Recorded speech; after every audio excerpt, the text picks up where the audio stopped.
England, 1824.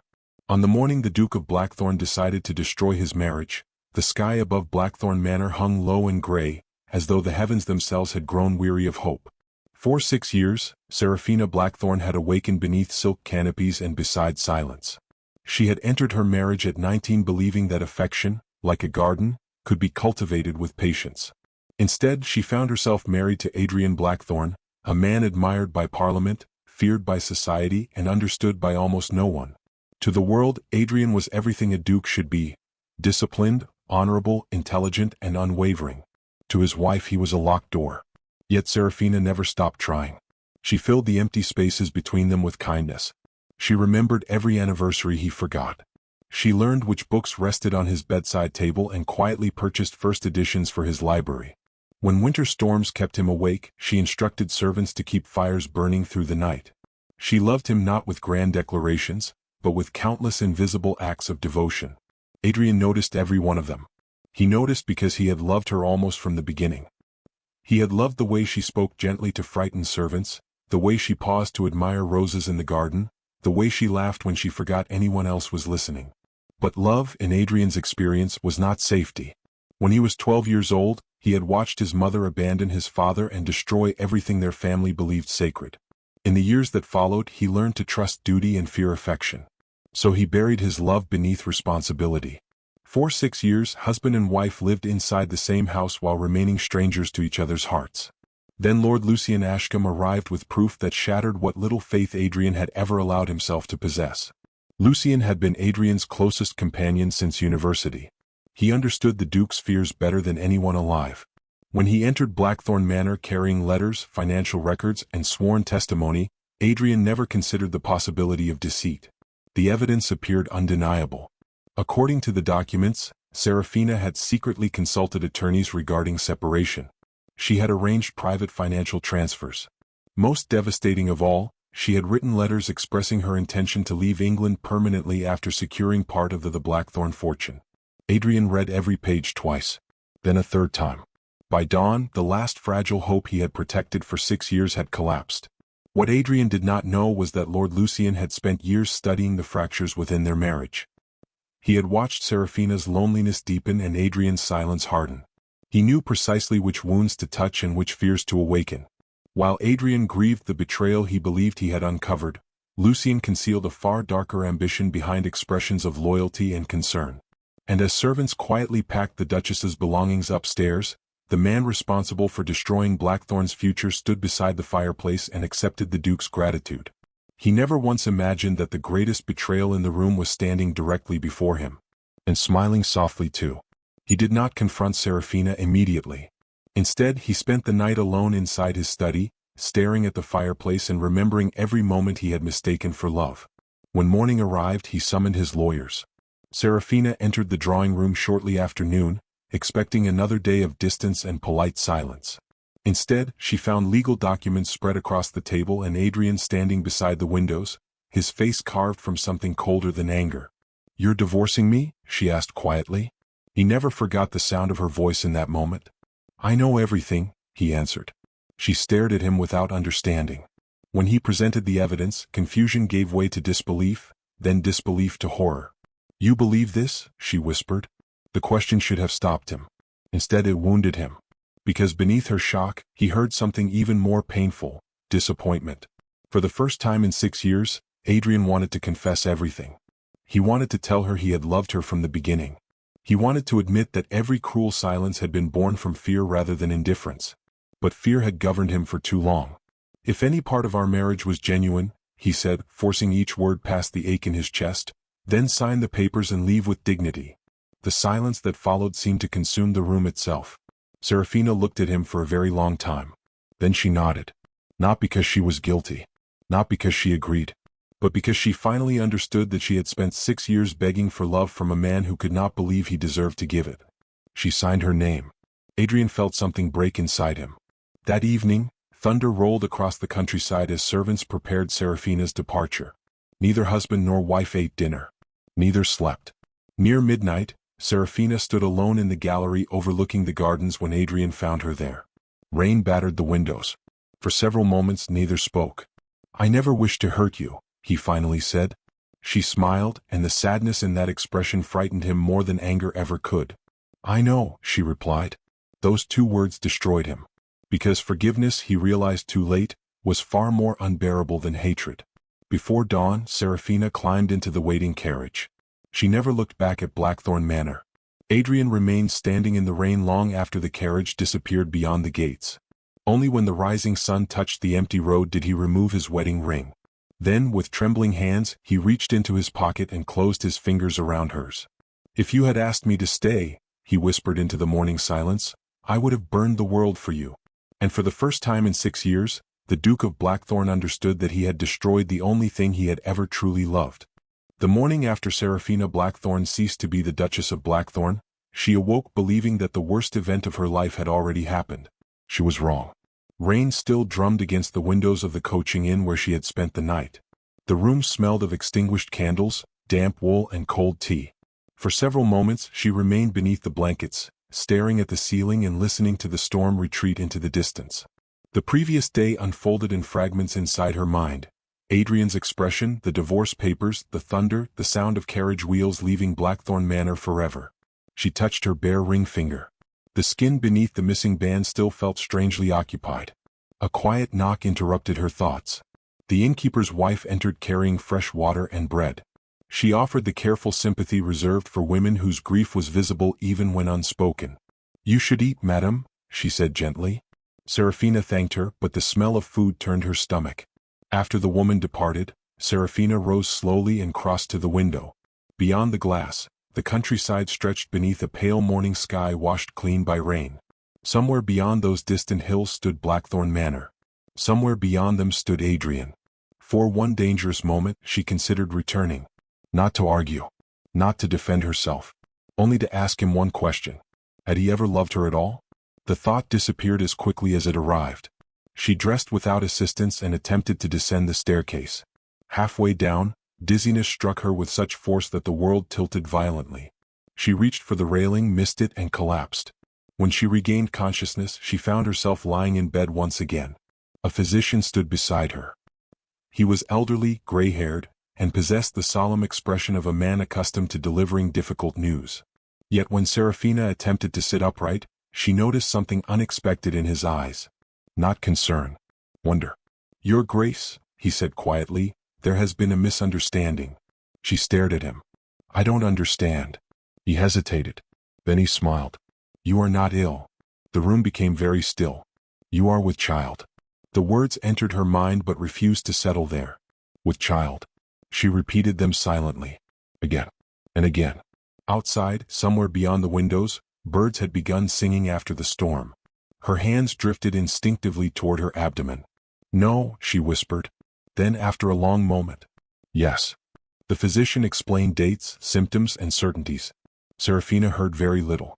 Her entire world had narrowed to a single impossible truth. She was carrying Adrian's child. Their child. The child conceived during the final fragile days of a marriage already collapsing beneath secrets and silence. After the physician departed, Seraphina remained alone for nearly an hour. She cried. Not because she was afraid. Not because she regretted anything. She cried because for the first time since leaving Blackthorne Manor, hope had returned. Adrian deserved to know. Whatever existed between them now, whatever pain or misunderstanding had destroyed their marriage, he deserved to know he was going to become a father. She requested paper immediately. The letter took 3 attempts. The first dissolved beneath tears. The second beneath anger. The third beneath love. My dear Adrian, she wrote. By the time this reaches you, I shall be far from Blackthorne. There is something you must know. Yesterday I believed I had lost everything. This morning I discovered that part of us still remains. You're going to be a father. She paused. Then she wrote the words she had never spoken aloud during 6 years of marriage. I've always loved you. She sealed the letter herself. By sunset, a trusted courier was traveling toward Blackthorne Manor. He never arrived. Lord Lucian Ashcombe intercepted the messenger less than 10 miles from the estate. He read the letter beside the road while evening shadows stretched across the countryside. For the first time since beginning his deception, genuine fear touched him. A child changed everything. An heir would bind Adrian permanently to Seraphina. An heir would destroy every ambition Lucian had spent years cultivating. Without hesitation, he held the letter over a lantern flame. The paper blackened. The ink curled. Seraphina's final hope became ash. That same evening, Lucien traveled to Blackthorne Manor. He found Adrian alone inside the library. The Duke had not slept. A half-empty glass of whiskey rested beside untouched food. Lucien observed his friend's exhaustion and felt something dangerously close to triumph. "You did what was necessary," he said softly. Adrian said nothing. After several moments he opened a drawer. Inside lay Seraphina's wedding ring. "I keep thinking," he admitted quietly, "that I've made a mistake." Lucien's pulse quickened. "You haven't." Adrian closed the drawer.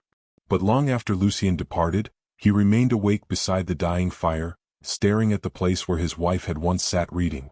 Meanwhile, Seraphina received another visitor. The physician had returned. This time his expression contained no wonder, only concern. He explained that a gentleman had visited earlier asking questions about her destination, her health, and whether she traveled alone. Seraphina knew immediately who had sent him. Not Adrian. Someone else. Someone who knew about the child. For the first time since learning she was pregnant, fear eclipsed hope. She packed before sunrise. Before leaving, she walked alone to the river beyond the village. There, beneath a silver morning sky, she removed the divorce decree from her satchel. She stared at Adrian's signature. Then at her own. Slowly, she fed the document to the current. The paper dissolved and disappeared. She placed one hand over her heart, the other over her child. Even love, she realized, could become a danger when entrusted to hearts ruled entirely by fear and pride alone. And as the river carried away the last evidence of her marriage, Seraphina Blackthorne made a decision that would alter all three of their lives forever. She would vanish, and no one would ever find her again.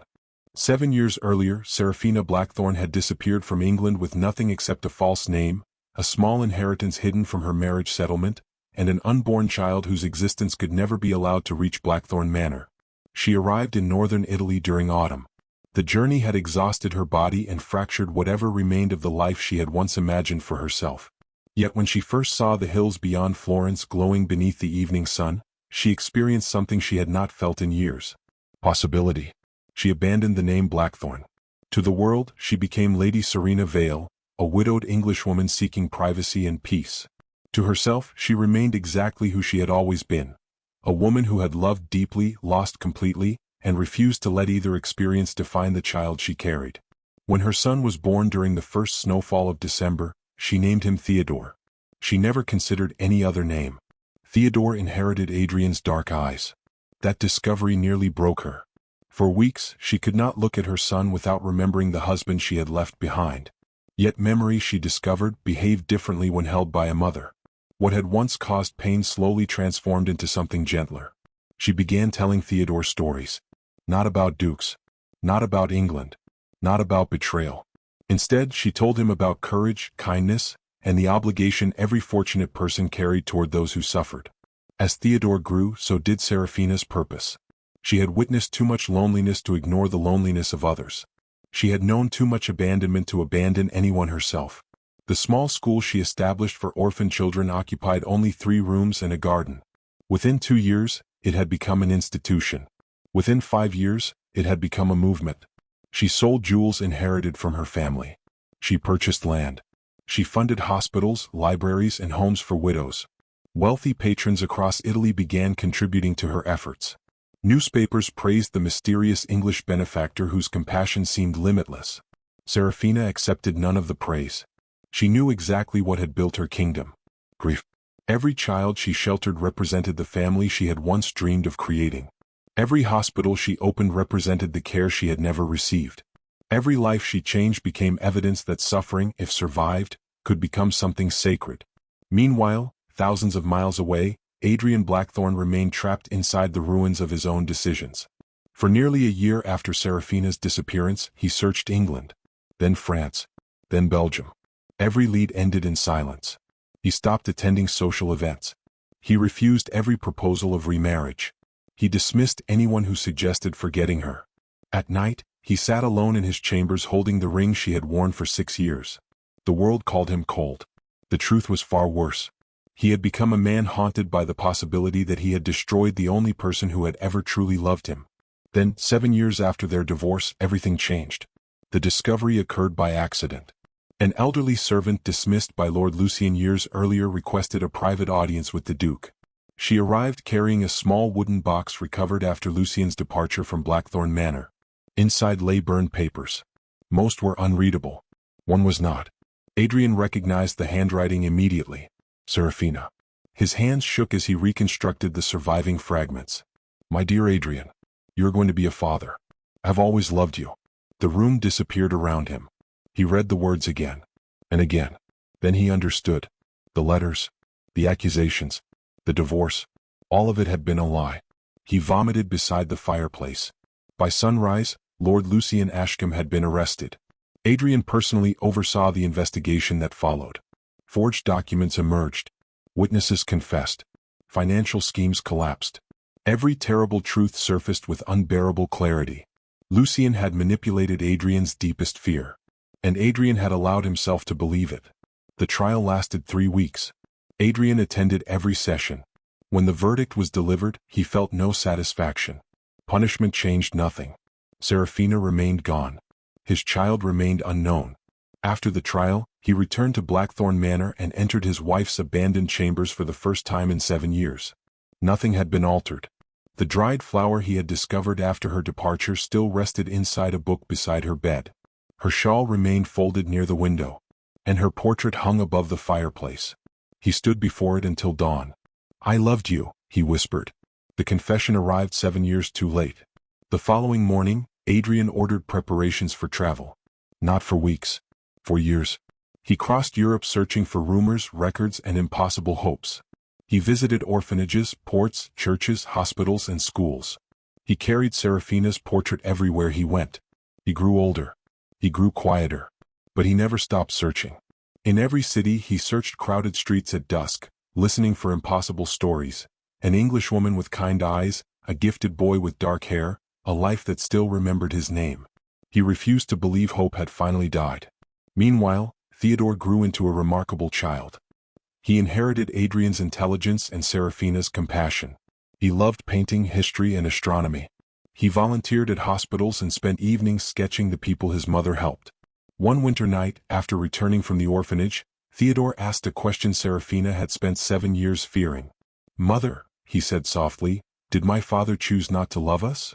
She looked at her son, at Adrian's eyes, at Adrian's expression, and suddenly she could no longer breathe. No, she whispered. It was the first honest answer she had ever given. After Theodore fell asleep, Seraphina sat beside his bed and cried until sunrise. Because for the first time in 7 years she was no longer certain that Adrian had ever stopped loving them at all. And somewhere else in Europe, carrying a portrait of the woman he had lost and searching for a child he had never known existed, Adrian Blackthorne unknowingly began traveling toward his family. At the age of 38, Adrian Blackthorne had become a man recognized throughout Europe for a peculiar habit. He never traveled without 2 objects. The first was the gold wedding ring his wife had worn for 6 years. The second was her portrait. In Vienna they called him the grieving English Duke.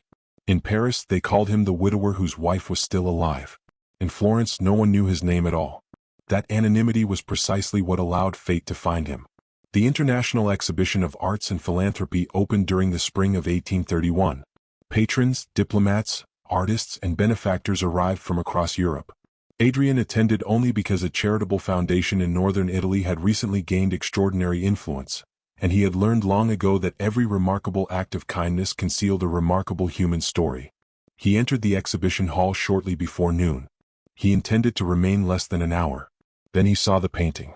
It hung in the smallest gallery. The subject was simple, a woman standing in a garden at sunset while dozens of children surrounded her. Yet the technique possessed a maturity that astonished him. The woman wore no crown and no jewels. Nevertheless, Adrian knew her instantly. Seraphina. Not merely her face, her posture, her expression, the gentle sadness she carried even while smiling. For several moments, Adrian forgot how to breathe. He approached the painting. Beneath the signature plaque were written 4 words. Theodore Blackthorne. The world vanished. His knees nearly failed him. Blackthorne. Not Vale. Not another name. Blackthorne. He read the signature repeatedly as though repetition might alter reality. Instead, reality became unbearable. Seraphina had lived. She had carried his name. And somewhere in this city lived Theodore Blackthorne, his son. Adrian remained standing before the painting until the curator approached. The young artist, she explained, was only 7 years old. His mother operated one of Italy's largest charitable foundations. Their estate stood several hours beyond Florence. Adrian departed immediately. The journey lasted through the night. He never slept. He remembered the sound of Seraphina laughing in gardens long vanished, and wondered whether memory itself had become a form of punishment. For the first time in years he feared not failure but forgiveness. And that terrified him utterly. Every mile brought new terror. What if Theodore hated him? What if Seraphina refused to see him? What if he had arrived 7 years too late? At sunrise he reached the estate. He expected grandeur. Instead he found beauty. Children filled the gardens.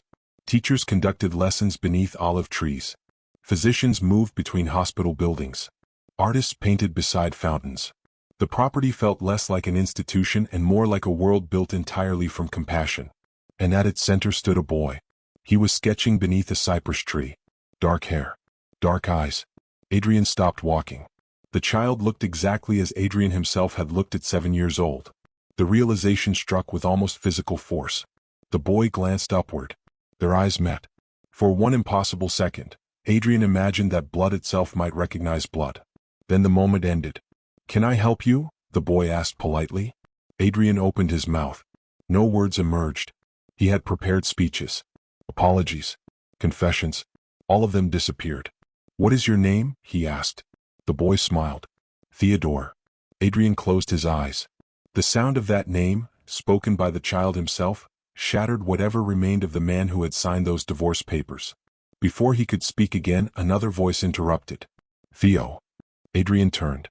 Seraphina stood 20 yards away. Time ceased. She had changed. Not in beauty. In strength. The frightened young duchess he had abandoned no longer existed. In her place stood a woman who had survived devastation and transformed it into grace. She recognized him instantly. The color left her face. For several seconds neither moved. Theodore looked between them. "Mother?" Seraphina approached slowly. "What are you doing here?" she asked quietly.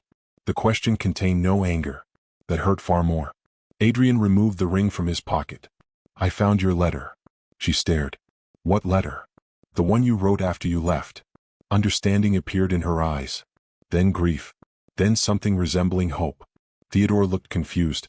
"Do you know each other?" Neither answered. Eventually, Seraphina knelt beside her son. "Theodore," she said softly, "this is your father." Silence. The wind itself seemed to stop. Theodore looked at Adrian. Then back at his mother. Then at Adrian again. "No," he said. The single word struck harder than any accusation. "I'm sorry," Adrian whispered. "You left us." The child spoke without tears. Without anger. Only certainty. "You chose not to stay." Adrian felt every year of regret collapse upon him at once. "Yes," he said. Theodore blinked. "You agree?" "I was wrong." The boy stared at him. Children often expected adults to defend themselves. Adrian offered no defense. He did not blame Lucien. He did not explain fear. He did not ask forgiveness. "I loved your mother," he said quietly. "I still do. And I failed both of you." Theodore's expression hardened. "Then why are you here?" "Because I never stopped searching," Adrian wanted to say. "Because I destroyed my own happiness. Because every day without you felt like punishment." Instead, he answered with the only truth that mattered. "Because you're my family." Theodore stepped backward. "No." He turned and ran. Seraphina watched him disappear among the olive trees. Neither she nor Adrian moved. Finally she spoke. "You should leave." Adrian nodded. "You are right." He turned toward the road. Then stopped. "I'll stay nearby," he said quietly. "Not because I deserve to. Because he deserves the choice I never gave either of you." He walked away. That night, Theodore could not sleep. Just before dawn, he climbed from bed and looked through his window toward the distant workers' cottages near the orphanage stables. A solitary figure sat outside in the darkness, waiting. And for reasons he could not understand, Theodore did not look away. For an entire year, Adrian Blackthorne remained at Seraphina's foundation without ever asking for forgiveness. He repaired roofs after storms. He taught mathematics to children who had never held books. He cleaned stables before sunrise and carried medicine through mountain roads after sunset. When donors arrived, he stepped aside so that others could receive recognition. When children cried, he sat beside them until they stopped.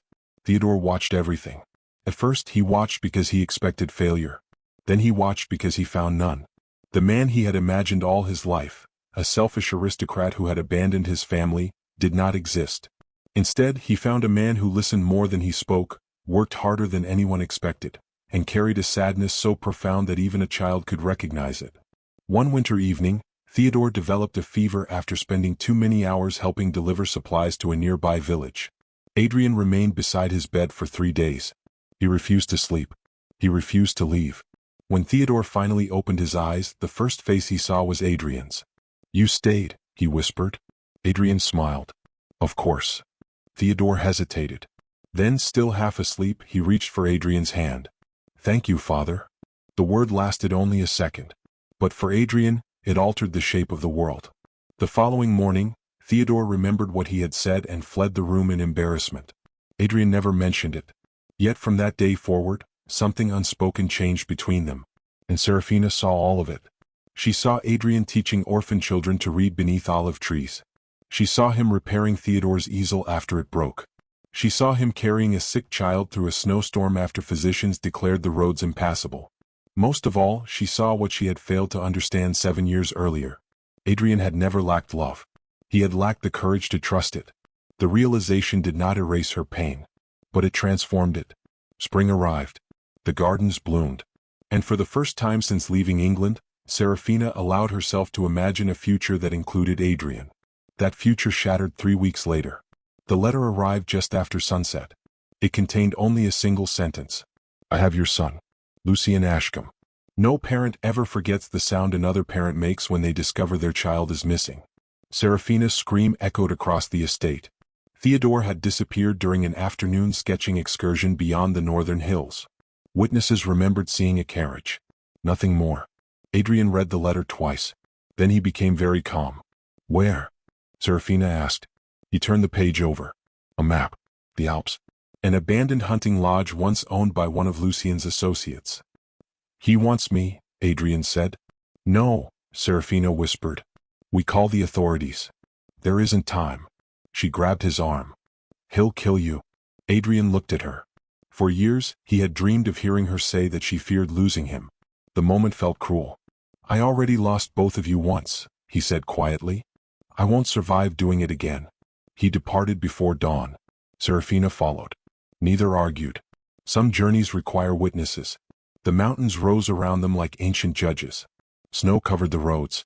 Wind screamed through the passes.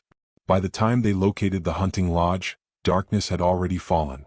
The building stood on the edge of a cliff. Light flickered behind its windows. Adrian ordered the guards accompanying them to remain behind. "I'm ending this myself." Before Seraphina could stop him, he disappeared into the storm. The confrontation lasted less than 10 minutes. Changed everything. Lucian had become almost unrecognizable. Prison, disgrace, and obsession had consumed whatever humanity remained within him.